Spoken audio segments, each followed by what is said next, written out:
one of these days, I'm going to call him out, and it's going to be soon. Maybe even today. Maybe. But then, the post office door swings open, revealing, no joke, a pair of identical twin men in matching rompers, with handlebar mustaches. Ethan would love this, which pisses me off. This happens constantly with Ethan. A minute ago, I was ready to friend dump his emojically ambiguous ass. Now, I just want to hear him laugh. A full emotional 180 in a span of 60 seconds. The twins amble past me, and I see they both have man buns. Of course they have man buns. New York must be its own planet, I swear, because no one even blinks. Except, there's a boy walking toward the entrance, holding a cardboard box, and he literally stops in his tracks when the twins walk by. He looks so confused, I laugh out loud. And then he catches my eye. And then he smiles. And holy shit, I mean it. Holy mother of shit, cutest boy ever. Maybe it's the hair or the freckles or the pinkness of his cheeks. And I say this as someone who's never noticed another person's cheeks in my life, but his cheeks are worth noticing. Everything about him is worth noticing. Perfectly rumpled light brown hair, fitted jeans, scuffed shoes, gray shirt, with the words Dream and Bean Coffee barely visible above the box he's holding. He's taller than me, which, okay, most guys are. He's still looking at me.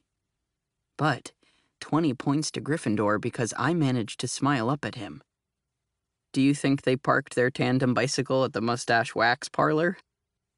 His startled laugh is so cute it makes me lightheaded. Definitely the mustache wax parlor / art gallery / microbrewery, he says. For a minute, we grin at each other without speaking. Are you going in? He asks finally. I glance up at the door. Yeah. And I do it. I follow him into the post office. It's not even a decision, or if it is, my body's already decided. There's something about him. It's this tug in my chest. It's this feeling like I have to know him, like it's inevitable.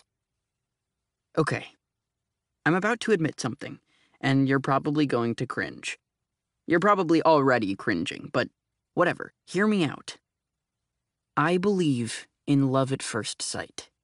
Fate, the universe, all of it. But not how you're thinking. I don't mean it in the our souls were split and you're my other half forever and ever sort of way.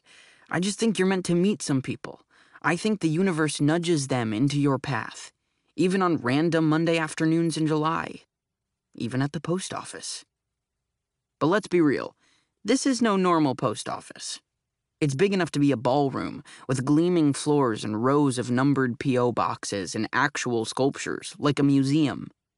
Box boy walks over to a short counter near the entrance, props the package beside him, and starts filling out a mailing label. So I swipe a priority mail envelope from a nearby rack and drift toward his counter. Super casual. This doesn't have to be weird. I just need to find the perfect words to keep this conversation going. To be honest, I'm normally really good at talking to strangers. I don't know if it's a Georgia thing or only an Arthur thing, but if there's an elderly man in a grocery store, I'm there price-checking prune juices for him. If there's a pregnant lady on an airplane, she's named her unborn kid after me by the time the plane lands. It's the one thing I have going for me. Or I did, until today. I don't even think I can form sounds. It's like my throat's caving in on itself. But I have to channel my inner New Yorker.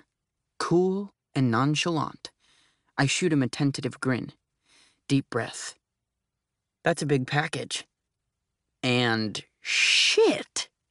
The words tumble out. I don't mean package, just your box is big. I hold my hands apart to demonstrate, because apparently that's the way to prove it's not an innuendo, by spreading my hands out, dick-measuringly.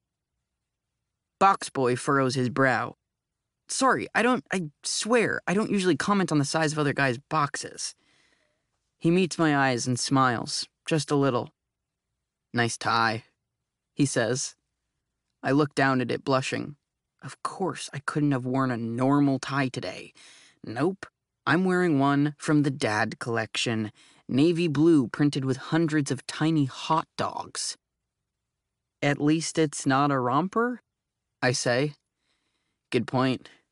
He smiles again, so of course I notice his lips, which are shaped exactly like Emma Watson's lips. Emma Watson's lips, right there on his face.